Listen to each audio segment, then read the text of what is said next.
La vie d'un lanceur d'alerte est compliquée et intimidante. Les personnes qui révèlent des secrets se font très vite des ennemis, et dans de nombreux cas, elles sont soit obligées de disparaître temporairement, soit, dans les pires circonstances, faites disparaître par ceux contre qui elles ont parlé, pour ne plus jamais être vues ou entendues. Où est Pragya Anyalegoda? Cette question est restée sans réponse depuis 15 ans. Il est né au Sri Lanka, où il allait poursuivre plusieurs carrières couronnées de succès. Pragya a travaillé comme caricaturiste, analyste politique et journaliste. Son dernier domaine de travail, une fois de plus, présentait aussi des dangers. Le Sri Lanka ne paraissait guère plus sûr que l'Érythrée pour la communauté journalistique. Pragya écrivait pour le site d'actualité Lanka et News. Pendant son temps libre, il enquêtait sur quelque chose que le gouvernement sri-lankais voulait garder secret. Selon un rédacteur en chef qui a ensuite fui aux États-Unis, Pragya menait une enquête sur l'utilisation d'armes chimiques par le gouvernement lors des dernières phases de la guerre. L'événement auquel il faisait référence était la guerre civile brutale qui a commencé dans les années 80 et s'est terminée en 2009, déchirant l'île. Le conflit est né de tensions ethniques entre le peuple tamoul et les Singhalais. Mais ce n'était qu'un problème superficiel. Les causes étaient bien plus profondes, enracinées dans l'histoire coloniale du Sri Lanka. Pragya a lancé une accusation importante lorsqu'il a commencé son enquête au sein du gouvernement, devenant finalement une cible à réduire au silence. Une prétendue fuite d'un câble diplomatique américain affirmait que le CICR ainsi que le Haut-Commissaire de l'Inde auraient indiqué que leurs équipes médicales avaient soigné des blessés pendant la guerre. Ils n'ont trouvé aucune preuve d'utilisation d'armes chimiques ou de phosphore, l'accusation même sur laquelle le journaliste enquêtait. Cela ne suffisait cependant pas à réfuter la théorie de l'utilisation d'armes chimiques lors de la dernière phase de la guerre. Si le gouvernement est sûr qu'aucune violation n'a eu lieu, pourquoi a-t-il voulu se débarrasser de Pragya? En 2008, il avait rédigé un article informatif suggérant aux diplomates que le gouvernement sri-lankais avait utilisé des armes de nature chimique contre la population du Nord. Cela semblait être la conclusion de ses efforts d'enquête, ce qui ne serait pas bien accueilli. Au début, le gouvernement a simplement nié les allégations, mais en août 2009, Pragya devait faire face aux conséquences redoutables de ces déclarations. Cette année-là, un groupe d'individus s'est arrêté à côté de lui dans une camionnette blanche, un véhicule connu pour être utilisé par les forces de sécurité et les agences de renseignement sri-lankaises. Le journaliste a été arrêté et emmené. Il aurait été attaché à un poteau par ses ravisseurs sous la chaleur insupportable d'une lumière éclatante. Ils l'ont interrogé sous la torture et ont même refusé de lui donner ses médicaments pour le diabète et le cœur. Plus tard dans la journée, il serait libéré, mais sa liberté ne durerait pas. Des mois plus tard, le 24 janvier 2010, juste 2 jours avant les élections, cet homme de 50 ans disparaîtrait. Il a été vu pour la dernière fois par sa famille et des collègues dans la banlieue de Colombo, après avoir été harcelé et menacé par des forces obscures cherchant à le retrouver. Il avait reçu plusieurs appels téléphoniques anonymes et était surveillé depuis plusieurs mois avant une seconde disparition. Mais cette fois, Pragya ne reviendrait pas. La famille, espérant obtenir une aide quelconque, a déposé un signalement de disparition auprès de la police, mais celle-ci a refusé de l'enregistrer. En février, la famille a déposé une requête en habeas corpus pour obtenir que la journaliste comparaisse devant le tribunal. Ils ont encore rencontré de la résistance. Les forces de l'ordre ont demandé de report en report et finalement l'affaire avait disparu de la vue du public. Pragya avait disparu dans des circonstances étranges, laissant sa famille se demander s'il était encore en vie. À la fin de 2011, l'ancien procureur général déclara devant le Comité des Nations Unies contre la torture à Genève que le journaliste vivait à l'étranger sain et sauf, une affirmation qui serait accueillie avec scepticisme. En 2015, l'élection transféra l'enquête sur Pragya aux mains du département des enquêtes criminelles, qui adopta rapidement la théorie selon laquelle le journaliste avait été enlevé par le renseignement militaire et probablement exécuté sans procès équitable. Plus tard, 2 officiers militaires témoignèrent devant le tribunal, affirmant avoir vu Pragya dans un camp de l'armée peu de temps après sa disparition. Les détectives du CID enquêtèrent sur cette affirmation, mais l'armée refusa de fournir toute information personnelle, y compris sur les téléphones portables, les déplacements de véhicules et les registres de congés. Ces informations pourraient être essentielles dans l'enquête et la recherche de réponses concernant la disparition de Pragya. Au cours des années suivantes, plusieurs personnes furent arrêtées en lien avec la disparition de la journaliste, mais elles furent toutes relâchées. Les procès et les enquêtes ont rencontré de nombreux obstacles. Les juges ne cessaient de changer. Les audiences étaient retardées et les témoignages modifiés. Un officier du CID qui dirigeait l'enquête sur la disparition du journaliste finirait par fuir le pays après avoir prétendument reçu des menaces contre sa vie. Le directeur du CID a également été arrêté puis relâché et il a ensuite pris sa retraite du service, laissant Pragya entre les mains du destin. En 2019 cependant, un procès de 7 suspects accusés d'être impliqués dans la disparition a commencé. Mais il n'a pas beaucoup progressé depuis, ce qui a conduit à la recommandation d'acquitter tous les suspects.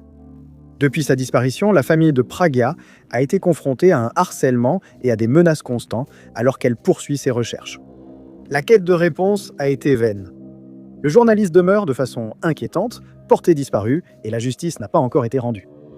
Il a cherché à remettre en lumière le sombre sujet de la guerre chimique, mais il a été réduit au silence, instaurant un climat de peur chez tous ceux qui osent dénoncer les actions du gouvernement. Depuis, cette disparition sert de rappel de qui détient le pouvoir et jusqu'où ils sont prêts à aller pour le conserver, même si cela implique de faire disparaître et d'exécuter leurs propres citoyens, abusant ainsi de leur position d'autorité. En janvier 2016, un journaliste chinois nommé Li Chen a disparu. Et l'affaire a fait la une des journaux dans tout le pays. Amnesty International a rapporté qu'il avait été vu pour la dernière fois le 11 janvier de cette année-là. Et il a été supposé qu'il avait peut-être fui par crainte pour sa vie. Le jour où Chen a disparu, il a contacté son partenaire par SMS, indiquant qu'il se rendait à la frontière entre la Thaïlande et le Laos. Son partenaire a reçu un appel du poste de police de Chengguan le 2 février de cette année-là et on lui a dit que Ching prendrait contact le lendemain. Cela s'est avéré vrai puisqu'elle a reçu un appel téléphonique de sa part le 3 février et les véritables événements concernant sa disparition ont alors été révélés. Il a été forcé de fuir après qu'il soit devenu évident que sa vie était en danger, non pas à cause de quelque chose qu'il avait fait, mais à cause de quelque chose qu'il avait refusé de faire. King a déclaré qu'avant sa disparition, des agents de la sécurité d'État chinoise avaient commencé à le pousser à devenir informateur contre ses collègues journalistes. Mais il voulait aussi des informations sur sa famille, ses amis et ses connaissances, ce qui a paru suspect à King, et il a immédiatement senti que collaborer avec ses agents aurait eu des conséquences désastreuses. Il a estimé devoir fuir, car on lui avait affirmé qu'un refus de coopérer le ferait emprisonner comme traître. Il savait que la vie de sa famille était également en danger, mais il a refusé de devenir informateur et s'est enfui en Inde. Ce n'a pas dû être facile car il avait une fille de 2 ans avec sa compagne. Lorsqu'il s'est enfui, elles ont dû rester seules en Chine et il redoutait des représailles. Une fois arrivé en Inde, il a demandé l'asile, mais sa demande a été rejetée. Il a alors cherché une alternative et s'est installé en Thaïlande, où il prévoyait de demander l'asile, mais on ne sait pas s'il l'a jamais fait puisqu'il a soudainement disparu en Thaïlande. Sans nouvelles de Chen depuis un moment, son partenaire a craint que les agents de la sécurité d'État chinoise ne l'aient retrouvé, enlevé comme cela arrive souvent, ou qu'il ne soit plus en vie. Il s'est ensuite avéré que, pendant qu'il était en Inde, Chen avait contacté plusieurs journalistes et leur avait fourni une liste de sujets que lui et ses collègues journalistes n'étaient pas autorisés à couvrir sur ordre du gouvernement chinois. Il a aussi révélé avoir voulu espionner certains journalistes sous la contrainte des autorités. Mais se rendant vite compte qu'il ne pouvait l'accepter moralement, il a décidé de fuir. Chen n'était pas le premier journaliste à emprunter cette voie précise. 3 autres journalistes ont dû fuir en Thaïlande pour les mêmes raisons, mais le gouvernement thaïlandais, coopérant avec la Chine, les a tous renvoyés en Chine. Et dans un cas, 2 journalistes ayant obtenu le statut de réfugiés auprès des Nations Unies ont été expulsés vers la Chine après avoir été accusés de violation de l'immigration qui n'ont même jamais eu lieu. Shangri apparaîtra finalement en Chine plusieurs mois après sa disparition, mais il est resté sous enquête et ne pouvait pas dire à sa compagne où il se trouvait par crainte pour sa sécurité. On ignore toujours s'il est jamais rentré chez lui, car aucune information sur sa vie après son retour en Chine n'a jamais été rendue publique. DeWitt Isaac, la voix infatigable de la liberté et des droits de l'homme, serait une autre personne dont les libertés civiles ont été bafouées.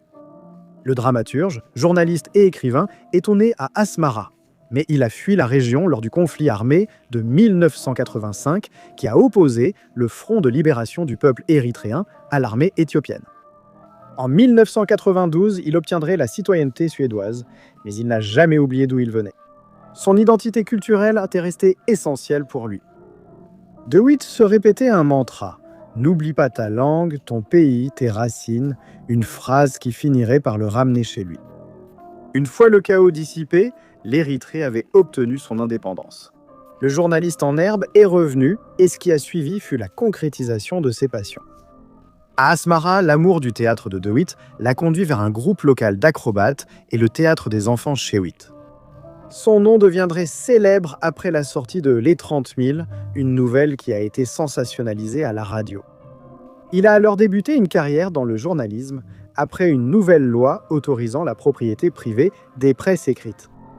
Le retour de DeWitt fut marqué par la fondation du premier journal indépendant du pays, connu sous le nom de Cédette, qu'il allait devenir copropriétaire après avoir commencé comme simple collaborateur.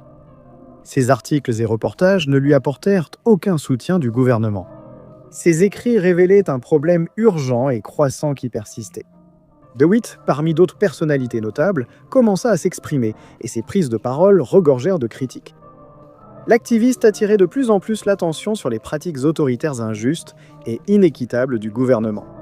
Le public porta son attention sur ses conditions de vie, constatant qu'elles étaient loin d'être idéales. DeWitt défendait les droits de l'homme et soulignait les violations qui avaient été commises à leur encontre. Il a également remis en question le manque de liberté politique et critiqué la répression par le gouvernement des voix dissidentes.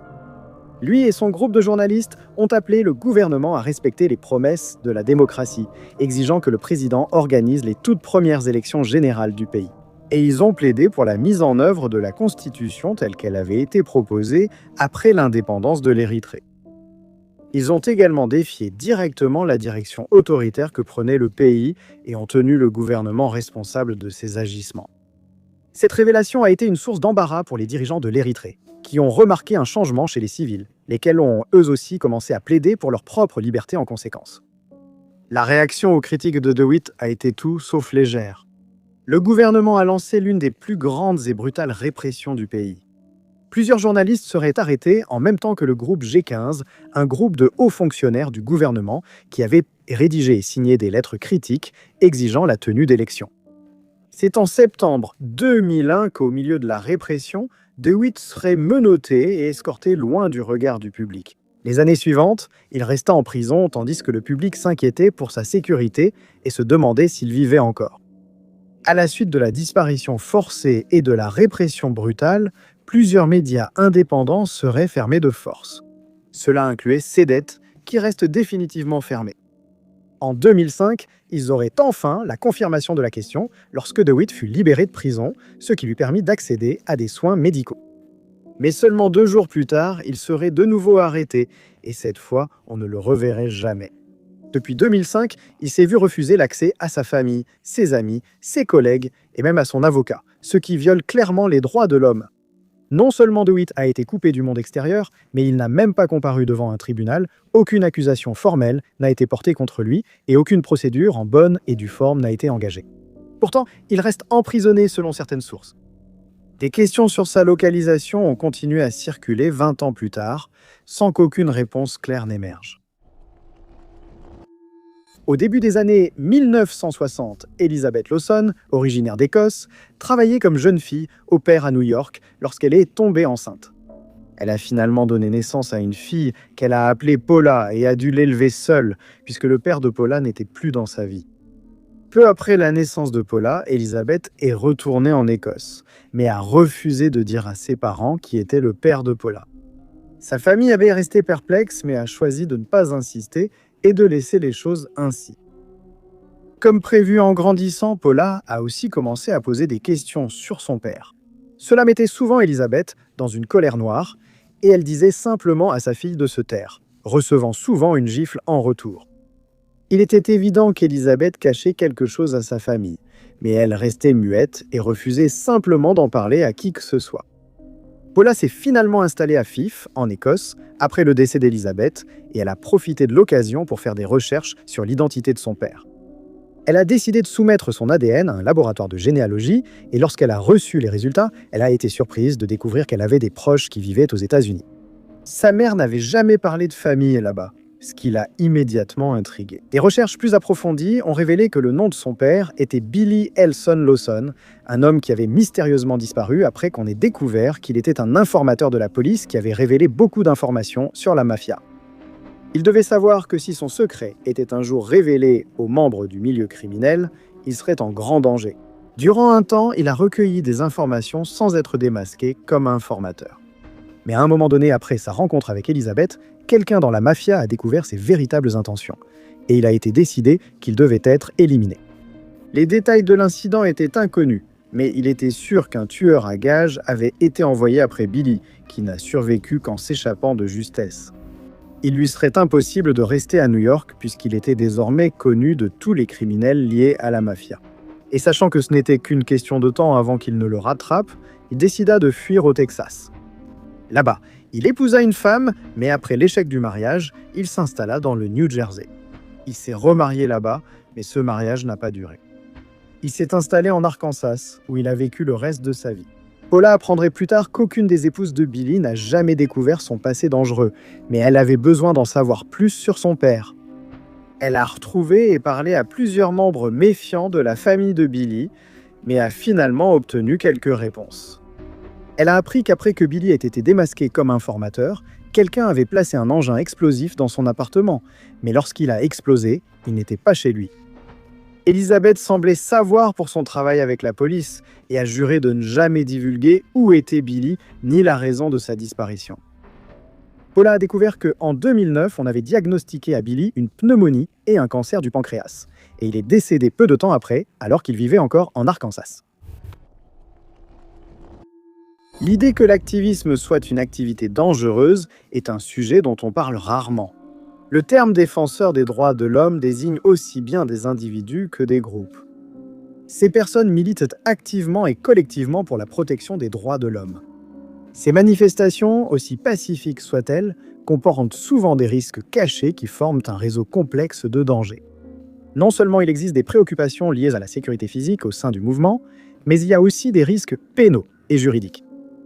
Au fil des décennies, de nombreux militants ont écopé de peines de prison et d'amendes pour diverses infractions. Ils ont aussi fait face à des défis économiques, des répercussions psychologiques et des atteintes à la vie privée. L'un des facteurs les plus préoccupants au sein de la communauté des défenseurs des droits humains tourne autour d'une forme de punition choquante et secrète, dirigée par une force inattendue. Cette conséquence est connue sous le nom de disparition forcée, l'enlèvement ou l'emprisonnement secret d'une personne. Les ravisseurs font souvent partie des forces gouvernementales ou même d'un groupe soutenu par l'État. Ils retirent leurs victimes du regard vigilant du public, les plaçant hors de la protection de la loi, les rendant vulnérables à des situations indésirables, allant des violations générales à la torture et même à la mort. On trouve divers défenseurs des droits humains, journalistes, leaders communautaires, défenseurs de l'environnement, des droits des peuples autochtones et militants pour le droit au logement. Alceto Mora Marquez, un leader politique vénézuélien, entrerait dans la catégorie d'un militant social, une voie qui le mènerait vers un destin inconnu.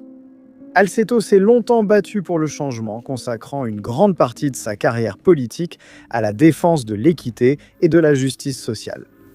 Le leader est devenu membre des organisations PRV, FALN Ruptura et Terce Camino. Il a aussi rejoint la jeunesse communiste et dirigé la Ligue socialiste. Très tôt, Alceto verrait ses propres droits violés.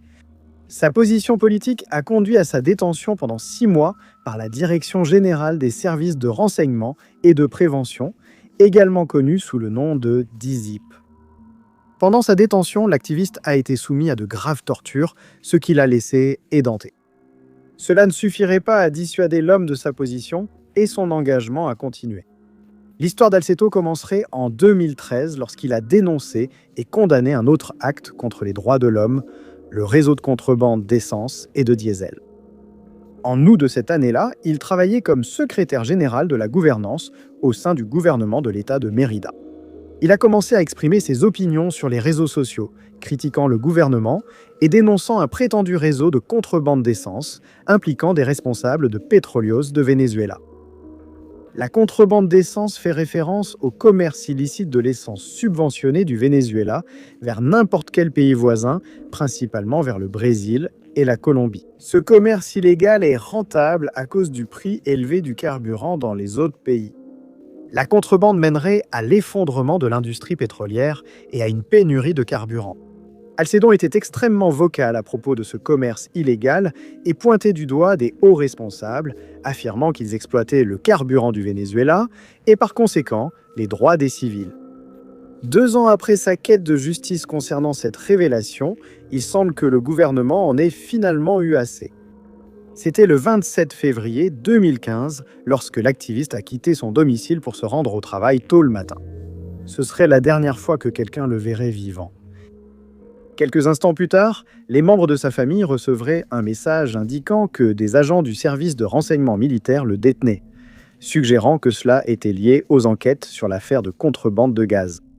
Plus précisément, son enquête sur la station-service de Petróleos de Venezuela. Dans les années suivantes, plusieurs de ses frères et amis disparaîtraient aussi mystérieusement. Les services de renseignement bolivariens ont enlevé Jesús Prado. Son autre frère Eliseo Prado a connu une épreuve similaire, tout comme plusieurs de ses amis. Peu de détails ont été communiqués concernant ces disparitions soudaines. Tout ce que l'on savait, c'est qu'il avait disparu et qu'il est resté depuis une décennie. Quelques jours seulement après la disparition d'Alcedo, le 5 mars, ses enfants se sont manifestés et ont déposé une plainte pour disparition forcée. Ils ont présenté l'affaire devant l'organisme d'enquête criminelle et scientifique de Mérida. Quelques jours plus tard, la plainte serait officialisée devant le ministère public. Ici, ils déposeraient un recours en habeas corpus, une procédure légale visant à contester la détention de leur père. Le recours agirait comme une ordonnance exigeant que l'autorité qu'il détient présente la personne au tribunal et justifie son emprisonnement. Le juge a estimé qu'il s'agissait d'un cas de disparition forcée et a procédé à l'enquête. L'enquête se poursuivrait jusqu'à la fin juin, un retard considérable qui a entraîné des résultats peu concluants. L'affaire, menée par les enfants d'Alcedo, serait portée devant le Comité des droits de l'homme de l'ONU. Mais malgré cela, les efforts sont restés vains. 10 ans se sont écoulés depuis, et la famille d'Alcedo a reçu très peu de réponses de la part des autorités. Ils ont été laissés dans l'ignorance quant au lieu où se trouve l'activiste et même quant à son sort. Les coupables derrière la disparition d'Alcedo continuent de se promener librement parmi eux, comme si rien ne s'était passé. Plusieurs suspects ont été désignés dans cette affaire, y compris l'ancien gouverneur Alex Ramirez et Luis Martinez Rico. La famille estime que ces hommes devraient répondre du mystère entourant l'activiste ayant dénoncé la corruption. Mais au lieu de cela, ces entités seraient protégées par une doctrine militaire et corporative, laissant la disparition d'Alcedo non résolue et de nombreuses questions sans réponse. Flora Wovschin est née à New York en 1923 les Salis.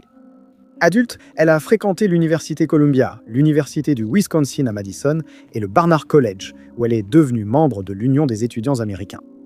C'est là qu'elle a rencontré Marianne Berdicio et Judith Copeland, alors qu'elle exprimait son soutien à l'Union soviétique. Elle s'opposait également fermement au fait que les États-Unis aient apporté leur aide au Royaume-Uni en 1941. En 1943, elle a commencé à travailler pour l'Office of War Information, qui, pendant la Seconde Guerre mondiale, avait vu certains de ses employés être influencés par l'Union soviétique. L'Office of War Information était à l'époque chargé de superviser les services linguistiques et les émissions de Voice of America. Et bientôt, Flora a commencé à travailler avec le KGB. Elle a recruté Judith Copeland, qui l'a imitée, et bientôt, Flora a impressionné ses agents de liaison par le volume d'informations collectées en se faisant passer pour bibliothécaire à l'Office of War Information. Mais elle s'est apparemment laissée emporter par son rôle et a dû être réprimandée par le KGB, qui estimait qu'elle devenait négligente. Il redoutait que sa couverture soit compromise et de perdre un atout précieux fournissant des informations internes. Ce qui a joué en sa faveur, cependant, c'est le fait qu'elle parlait plusieurs langues, dont le français, le russe et des langues slaves. Le FBI avait commencé à soupçonner que quelqu'un à l'intérieur de l'Office of War Information transmettait des informations au KGB. Et lorsque la guerre a finalement pris fin, ils ont commencé à rechercher cet informateur. Ayant appris cela, Flora a décidé de s'installer en Union soviétique et à son arrivée, elle a renoncé à sa citoyenneté américaine. Cela n'a jamais été confirmé et du point de vue du FBI, elle avait simplement disparu sans laisser de traces pour ne plus jamais être revue. Il sera révélé plus tard, grâce à un document retrouvé dans les années 1990, que plusieurs autres espions travaillaient pour le KGB au Bureau de l'information de guerre pendant la guerre. Et que Flora n'était qu'une des nombreux informateurs qui n'ont jamais été identifiés. Bien que Flora n'ait peut-être pas été la plus efficace de ces informateurs, on a appris plus tard que c'est elle qui avait recruté Judith Copeland, qui a réussi à transmettre des informations très sensibles et importantes au KGB, dont une grande partie concernait les mesures de contre-espionnage des États-Unis. De plus, il a été découvert que la mère de Flora, Maria Witcher, était une militante du Parti communiste des États-Unis, tout comme son beau-père. Sa mère était connue sous le nom de code Dasha, tandis que son beau-père était connu sous le nom de Keen. Des documents ont été découverts plus tard montrant qu'ils travaillaient avec le KGB et que Witcher leur avait fourni des informations sur les dispositifs électroniques utilisés par l'armée américaine pendant la guerre. Pendant ce temps, le FBI faisait tout son possible pour retrouver Flora afin qu'elle puisse être poursuivie comme traîtresse, mais sa localisation restait inconnue. Sa mère déclarera plus tard qu'elle avait reçu des nouvelles de l'Union soviétique selon lesquelles Flora était décédée, mais cela n'a jamais été confirmé de façon définitive. Rudolf Diesel est né de parents allemands en mars 1858 à Paris, en France, et il allait devenir l'une des figures les plus importantes de l'histoire. C'est cet individu qui, en tant qu'ingénieur thermicien, allait inventer le moteur à combustion interne qui porterait même son nom. En plus d'être l'inventeur du moteur diesel, il était également décrit comme un connaisseur distingué des arts. Il était eux aussi linguiste et théoricien social. Rudolf était indéniablement distingué. Il consacrait une grande partie de son temps au développement de son moteur, et il expérimentait également l'utilisation de l'ammoniac et d'un moteur à expansion. En 1890, il quitta son domicile à Paris et se lança vers de nouveaux horizons à Berlin, où il obtint un nouveau poste chez Linde. Ce n'est que 2 ans plus tard qu'il obtint un brevet pour son moteur, et en publia la description l'année suivante sous le titre « Théorie et construction d'un moteur thermique rationnel ». Rudolf produisit ensuite une série de modèles couronnés de succès, aboutissant en 1897 au développement du moteur à compression à 4 temps, à un seul cylindre vertical de 25 chevaux. Sa grande efficacité, sa simplicité et son design épuré ont permis à l'invention de devenir un succès commercial immédiat. Et les droits de licence ont apporté à ce grand inventeur une richesse tout aussi considérable. Sa création pouvait initialement fonctionner avec n'importe quel carburant, mais elle allait par la suite fonctionner principalement à l'huile végétale ou à l'huile d'arachide, sans nécessité de système d'allumage. Selon les chercheurs, y compris les propres travaux de Rudolf, les autres moteurs à vapeur de l'époque utilisaient une quantité considérable d'énergie provenant du carburant. Il affirmait que ces systèmes consommaient plus de 90%, gaspillant ainsi beaucoup d'énergie. Son invention affichait un rendement de 75%, bien supérieur à ses homologues. En 1912, il y avait environ 70 000 moteurs diesel dans le monde, fonctionnant dans des usines et des générateurs électriques. Plus tard, le moteur diesel allait révolutionner l'industrie ferroviaire. Et après la Seconde Guerre mondiale, il allait révolutionner l'industrie des camions et des bus, leur permettant de transporter des charges plus lourdes de manière plus économiquement viable. En réalisant l'ampleur de son invention, Rudolf allait conclure une affaire commerciale très risquée. Du moins, il a failli le faire. C'était en septembre 1913 lorsqu'il a commencé à se diriger vers l'Angleterre, son moteur à combustion en remorque, en route pour rencontrer la marine britannique.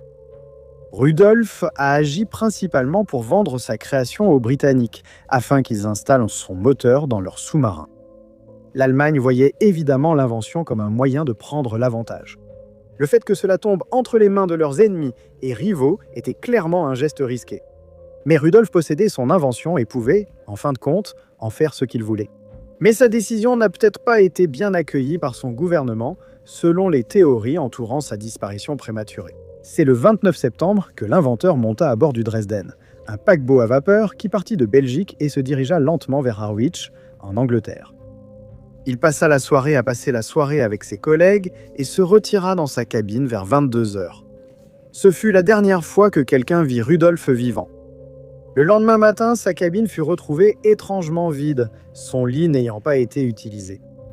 Sur la table de nuit reposaient sa montre et son chapeau, placés comme s'il allait dormir. Le lit soigneusement fait laissait penser qu'il ne s'était jamais couché ce soir-là, mais avait été interrompu par une force inconnue. Malgré une recherche immédiate, Rudolf n'a pas été retrouvé. Il n'a laissé derrière lui que son manteau, soigneusement plié sur la rambarde. 10 jours éprouvants plus tard, le mystère du docteur Rudolf Diesel allait s'épaissir. Un bateau de pêche néerlandais était tombé sur un cadavre en mer du Nord. Il était déjà dans un état de décomposition tel qu'il était méconnaissable. Les restes ont été ramenés à terre et la police a enquêté. Sur la personne, ils ont trouvé des effets personnels, dont une boîte à pilules, un portefeuille et une carte d'identité. Mais l'individu méconnaissable serait rendu à la mer. Du mauvais temps approchait, et l'état de décomposition rendait les restes irrécupérables. Plus tard, les objets furent attribués à Rudolf, ce qui ne fit qu'alimenter les théories sur l'identité réelle du corps. Son manteau avait été laissé à bord, alors que ces objets auraient dû se trouver dans ce manteau.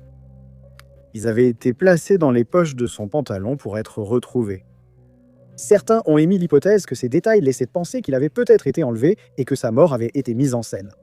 Peut-être que les Britanniques l'avaient contacté et que d'autres l'avaient enlevé pour obtenir des détails cruciaux sur ses inventions. Ou il est parti de son plein gré, espérant fuir la colère de son gouvernement. Amon Molloy, un homme de 22 ans originaire de la région d'Ardere, au nord de Belfast en Irlande, était décrit par ses amis et sa famille comme un homme calme, timide et réfléchi, qui mettait souvent les besoins des moins fortunés avant les siens. C'était un passionné de snooker qui, au moment de sa disparition suspecte, avait commencé à apprendre à jouer de la mandoline. Grâce à son caractère calme et amical, il avait de nombreux amis qui ne comprenaient pas sa disparition soudaine. Ce qui les inquiétait le plus, c'était le fait qu'Amon avait disparu pendant les troubles en Irlande du Nord, une période marquée par des affrontements constants entre les catholiques qui voulaient voir l'Irlande réunifiée et les unionistes protestants qui voulaient que le pays reste une partie du Royaume-Uni. Ce conflit durait depuis 1968 et ne prendrait fin qu'en 1998, lorsque l'accord du Vendredi Saint fut conclu après qu'il eut été décidé que les catholiques et les protestants devaient partager le pouvoir dans le pays. C'est le 1er juillet 1975 qu'Amon a soudainement disparu, et il a été révélé qu'il avait été vu pour la dernière fois ce jour-là chez lui, à Ardouane. Catholique fervent, ses proches redoutaient un enlèvement lié à ses opinions politiques. Sa famille a cherché partout dans l'espoir de le retrouver, mais pendant les 25 années suivantes, ils n'ont trouvé aucun indice sur ce qui lui était arrivé. En 1999, on a appris que ses restes avaient été retrouvés dans un cercueil dans un cimetière. Le cercueil n'avait pas été enterré, donc aucune exhumation n'a été nécessaire, et Amon a rapidement été identifié.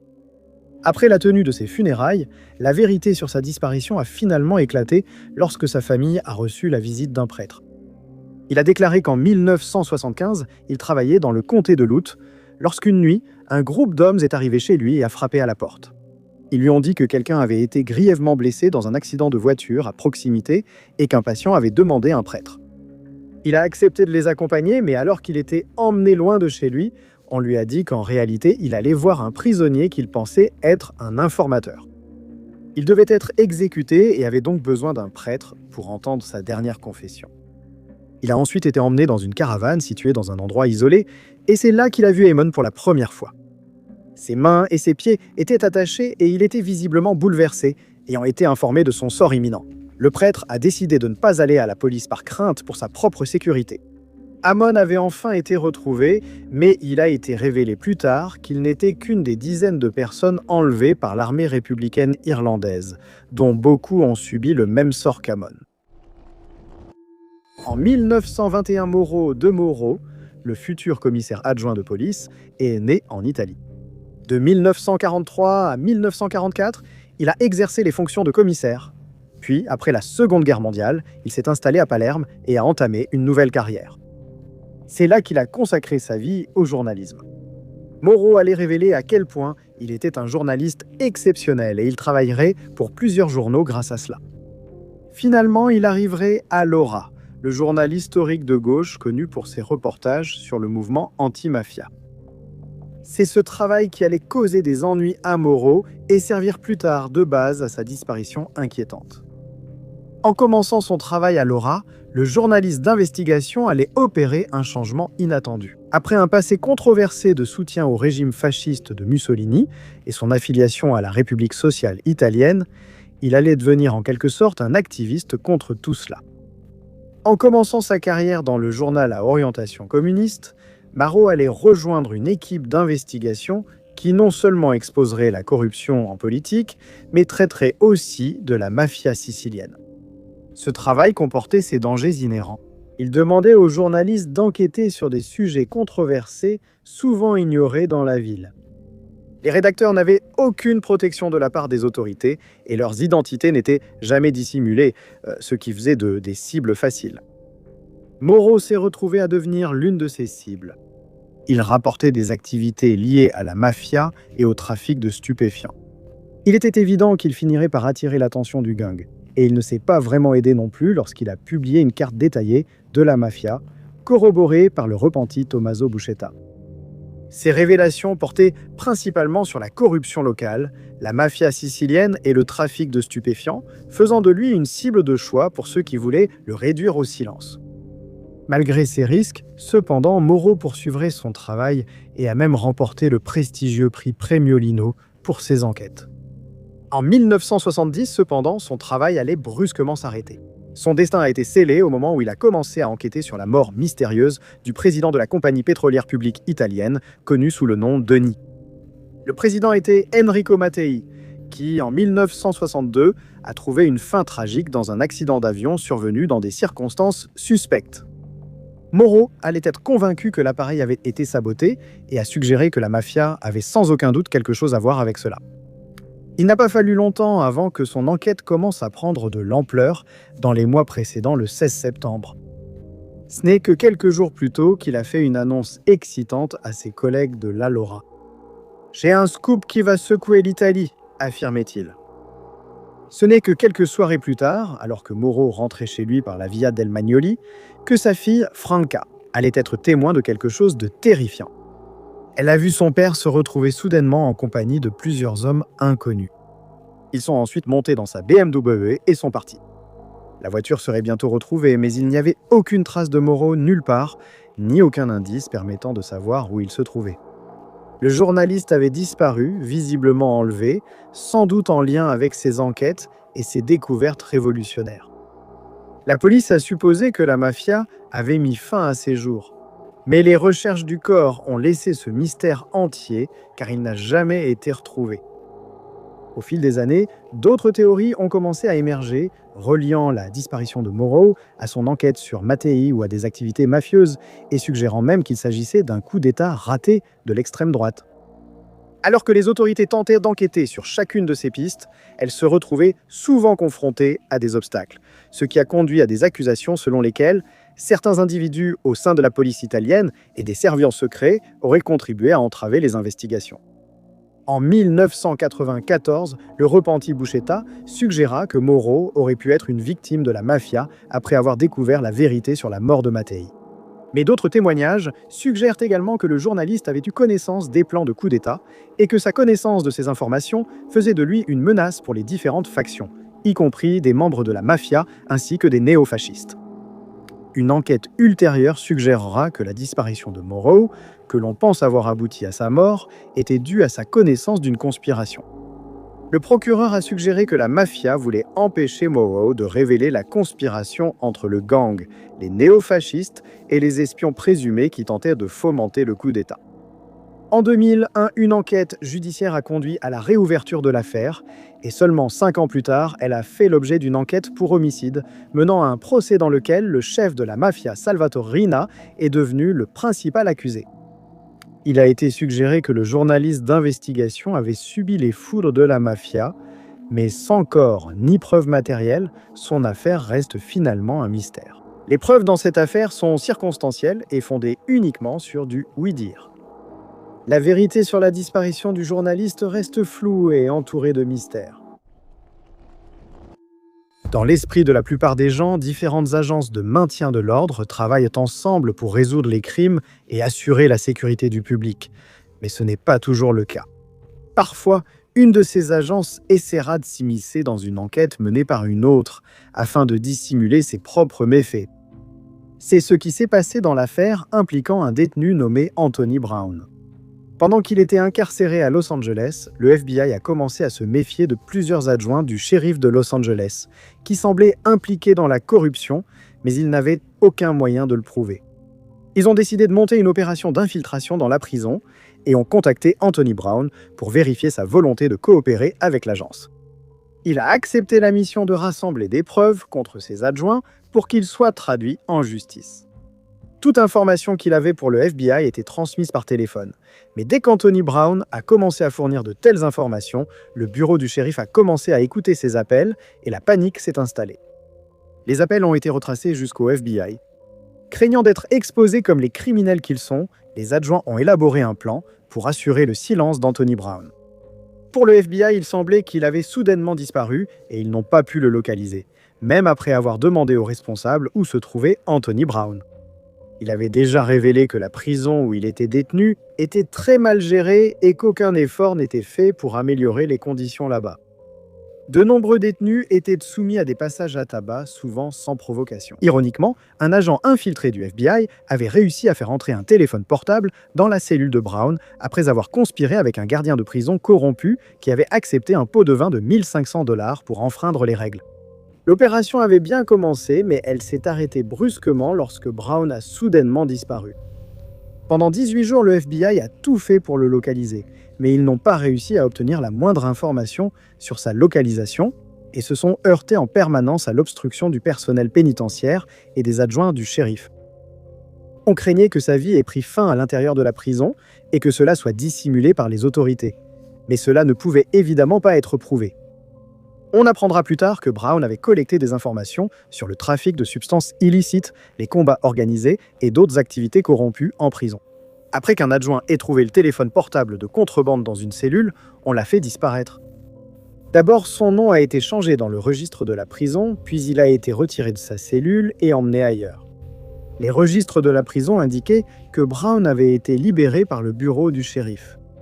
Lorsque Brown a finalement été ramené, il a révélé qu'à plusieurs reprises, il avait été forcé de monter dans une voiture au beau milieu de la nuit avant d'être emmené vers un endroit inconnu. 12 gardiens au moins le surveillaient en permanence. Il craignait pour sa vie, et une fois tout terminé, il a intenté un procès contre le département du shérif de Los Angeles, en particulier l'ancien shérif Lee Baca et l'ancien sous-shérif Paul Tanaka, qui ont été reconnus impliqués dans le plan d'enlèvement. Pendant l'épidémie de coronavirus, de nombreux débats ont eu lieu sur les mesures à prendre pour protéger le public et stopper rapidement la propagation de la maladie. Mais beaucoup de gens semblaient oublier la sécurité des médecins et des infirmières chargés de soigner les patients infectés, dont beaucoup ont perdu la vie après avoir été exposés au virus dans l'exercice de leurs fonctions. Un médecin en particulier, A. Fenn, a commencé à s'exprimer sur ce sujet alors qu'il était directeur du service des urgences à l'hôpital central de Wuhan, en Chine. Elle avait vu la santé de nombreux collègues se détériorer avant de finalement décéder, et elle pensait que le gouvernement chinois aurait pu faire davantage pour freiner la propagation rapide de la maladie.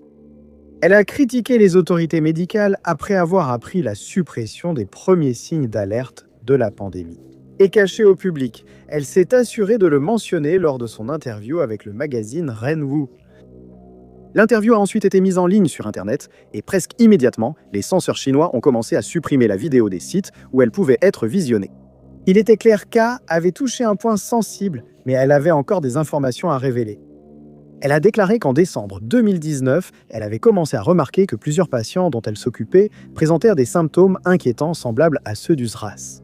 Lorsqu'elle en a informé ses supérieurs, elle a été blâmée et sommée de se taire.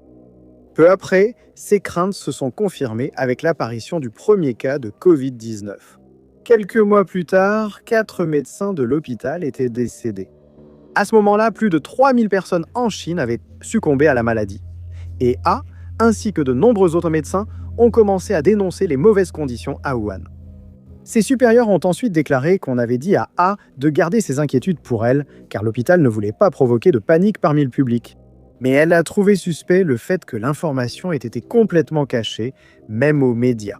2 jours après avoir soumis son rapport, elle a été convoquée dans le bureau du chef du comité disciplinaire de l'hôpital et a reçu un avertissement pour avoir nui à la stabilité de l'hôpital et diffusé de fausses rumeurs. Les autres membres du personnel de l'hôpital ont reçu l'ordre de ne parler du virus à personne et ont reçu des vêtements de protection à porter pendant leur service. Bientôt, l'hôpital s'est rempli de nouveaux cas. Et pourtant, le gouvernement chinois refusait toujours de reconnaître que la maladie se transmettait d'humain à humain. 8 autres médecins ont été réprimandés pour avoir parlé de la véritable ampleur de la pandémie imminente, malgré le fait que leurs craintes avaient été confirmées à ce moment-là. 2 semaines après avoir parlé aux médias, Abe a soudainement disparu, et ses collègues n'ont pas pu entrer en contact avec elle. Heureusement, elle réapparaîtra en avril de cette année-là, lorsqu'elle publiera une photo d'elle au travail avec la légende. Joyeux poisson d'avril. Elle affirmera plus tard ne pas être une lanceuse d'alerte, mais plutôt celle qui fournit le sifflet aux lanceurs d'alerte. L'affaire impliquant Frédéric Valentich, un Australien qui, en 1978, étudiait pour devenir pilote de ligne intérieure, est en effet des plus étranges. Et à ce jour, sa disparition soudaine reste non résolue. Au moment de sa disparition, Frédéric était loin d'être un pilote expérimenté. Il avait volé pendant environ 150 heures, mais il avait atteint le niveau de compétence qui lui permettait de voler de nuit tant que la visibilité était suffisante pour lui permettre d'identifier certains repères. Il avait postulé pour sa licence de pilote commercial, mais avait échoué à l'examen et aussi été refusé par la Royal Australian Air Force. Il avait aussi eu d'autres problèmes, ayant été réprimandé pour avoir volontairement volé dans un nuage et pénétré sciemment un espace aérien interdit. Selon ceux qu'il connaissait, Frédéric était connu pour croire aux ovnis et il avait parlé à sa petite amie de ses peurs d'être enlevé par des extraterrestres. Cela ne l'a cependant pas dissuadé de poursuivre son rêve de devenir pilote et le 21 octobre 1978, il a décollé d'un aéroport de Melbourne à bord d'un petit Cessna monoplace. Il prévoyait de parcourir une distance d'environ 240 km, survolant le détroit de Bass et le Cap Otway avant d'arriver à l'île King. Le vol aurait dû durer 1 heure et 10 minutes, et Frédéric pensait être prêt. Curieusement, il n'a jamais demandé l'allumage des lumières de la piste à son arrivée. La visibilité étant bonne et le temps clément, il n'y avait rien d'inquiétant. Du moins, jusqu'à peu après son décollage cette nuit-là. Frédéric a contacté le contrôle aérien pour signaler avoir vu quelque chose d'étrange dans le ciel. Lorsqu'il a réussi à regarder de plus près, il s'est rendu compte qu'il s'agissait d'une sorte d'appareil non identifiable, qui a alors commencé à suivre son avion. Il a transmis cette information et, peu de temps après, a déclaré que l'appareil planait maintenant au-dessus de son avion, en précisant bien que ce n'était aucun type d'aéronef qu'il avait déjà vu auparavant. Dans l'enregistrement de sa conversation avec le contrôle aérien, les 17 secondes suivantes étaient complètement silencieuses, après quoi on pouvait entendre un étrange bruit de raclement métallique. D'autres tentatives pour joindre Frédéric ont échoué, et comme il n'est pas arrivé à Kings Island, une opération de recherche a été lancée. Des navires ont fouillé le détroit de Bass, puis des avions civils et militaires ont recherché le moindre signe de son avion au sol. Et pendant 4 jours, une zone d'environ 2600 miles carrés a été couverte, sans aucun signe de l'homme disparu, ni de son avion. La recherche a finalement été abandonnée, et comme on pouvait s'y attendre, des théories du complot ont commencé à émerger. Le gouvernement australien a déclaré que sa disparition était classée comme inexpliquée, mais il a été suggéré que l'avion de Frédéric avait subi une défaillance mécanique ou qu'il avait pu être désorienté après avoir aperçu l'objet étrange près de son avion, ce qui l'aurait amené à s'écraser. Certains pensent aussi qu'il a inventé cette apparition comme ruse pour disparaître volontairement. Mais sa famille et ses amis contestent cela, car il était enthousiaste à l'idée de sa future carrière de pilote. En 2014, Val Brooks Smith vivait à Los Angeles, en Californie, où il travaillait comme musicien. Mais il est né en Ukraine. Et en 1979, ses parents, Alla et Alexandre, ont décidé d'immigrer aux États-Unis pour offrir une vie nouvelle et meilleure à leur famille. Ils ont vécu à Chicago jusqu'au divorce de ses parents, puis sa mère a épousé un autre homme avant de partir dans le New Jersey. En 2014, cependant, la vie de Val allait prendre un tournant des plus inattendus lorsque son père, qui était cadre dans une banque néerlandaise, est décédé. Après le décès de son père, Val a eu accès à son ordinateur, et en ouvrant la boîte mail de son père, il a trouvé des informations très intéressantes. Il est tombé sur des centaines de fichiers liés à la banque néerlandaise, dont il savait qu'ils intéresseraient les autorités. Une enquête fédérale et étatique avait été lancée contre la banque, car on soupçonnait que ses employés étaient impliqués dans des actes répréhensibles. Sachant cela, Val a décidé d'offrir les dossiers de son père au FBI à New York, mais il a d'abord rencontré des agents à Los Angeles. Après avoir révélé ce qu'il avait découvert, le FBI a donné à Val la permission de s'identifier comme témoin dans l'enquête en cours, et il a divulgué les dossiers à plusieurs médias, ainsi qu'à une société de recherche appelée Fusion GPS, qui enquêtait sur la relation de la banque néerlandaise avec le président Donald Trump. Puis, le 7 avril 2021, Val a soudainement disparu. En 2019, il a été assigné à comparaître pour remettre des documents au comité du renseignement de la Chambre dans une enquête sur une affaire liée à la Russie. On soupçonnait la banque néerlandaise d'avoir recruté des blanchisseurs russes et d'autres institutions financières d'être impliquées dans le stratagème. Il avait aussi transmis des informations sensibles à un journaliste du New York Times et de Forensic News qui ont publié des articles sur le blanchiment d'argent présumé et d'autres actes répréhensibles. Après que Val a été signalé disparu, la police a révélé qu'il avait été vu pour la dernière fois vers 16h à Griffith Park, à Los Angeles, où il avait déposé sa petite amie. Il devait venir chercher sa petite amie et son fils plus tard, mais il n'est jamais venu. Lorsqu'il n'était toujours pas rentré à la maison le lendemain matin, sa petite amie a utilisé l'application Localiser mon iPhone pour localiser son téléphone. Et elle a découvert que sa voiture avait été abandonnée dans le quartier de South Central, à Los Angeles, avec le moteur encore en marche. La voiture fouillée n'a livré aucun indice, laissant la police perplexe sur ce qui s'était passé. Il a été suggéré que sa coopération avec les autorités était un facteur dans sa disparition, mais cela n'a pas pu être confirmé. Ces craintes ont finalement été dissipées lorsque Val est soudainement réapparu en 2022, mais il a ensuite été arrêté pour port d'une arme à feu qu'il avait fabriquée lui-même. Il a utilisé cette arme pour menacer des employés de la colonie artistique de la brasserie, ce qui a mené à une ordonnance restrictive contre lui. À ce moment-là, il semblait aux autorités que Val était devenu sans abri, et ils ont révélé qu'il avait adopté un comportement inquiétant, ayant menacé plusieurs autres personnes avec son arme artisanale.